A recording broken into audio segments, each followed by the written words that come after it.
राजस्थान रो कोटा स्थित इंदिरा विहार रो opera hospital निकटरे शनिवार राति प्राय 9टारे एक 3 महला कोठा भुशुड़ी पड़ी।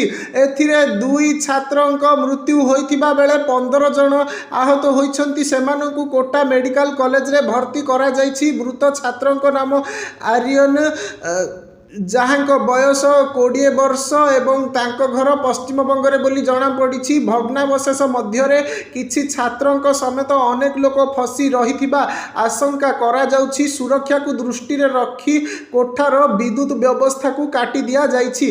सूचना पाई पुलिस प्रशासनिक अधिकारी एवं एसडीआरएफ टीम घटनास्थल रे पहुंची उद्धार अभियान जारी रखिछंती।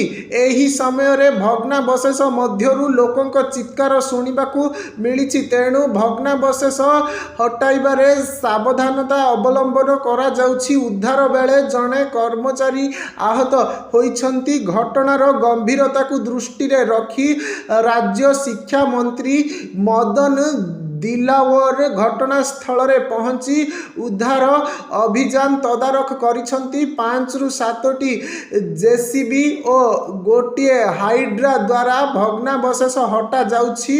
तलवंडी अंचल रे थिबा एही कोठा भितरे एक रेस्तोरां रहिछि।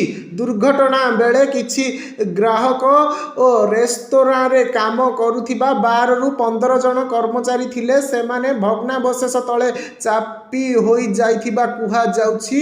एही कोठार पछरे थिबा आउ एक कोठारे अनेक दिन हैला काम चली। प्रत्येक दिन ड्रिल मेसीन बड़ हामर द्वारा काम हेबा जोगु तमाम कोठारे कंपन हेउथिला।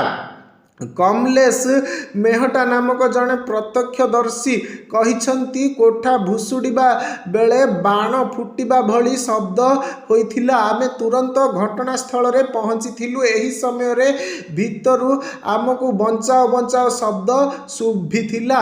अपराह्न रे कोठा निकट रे जेसीबी द्वारा काम चलीथिला। एहा जोगु दुर्घटना घटी थाई पारे बोली कुहा जाउछि।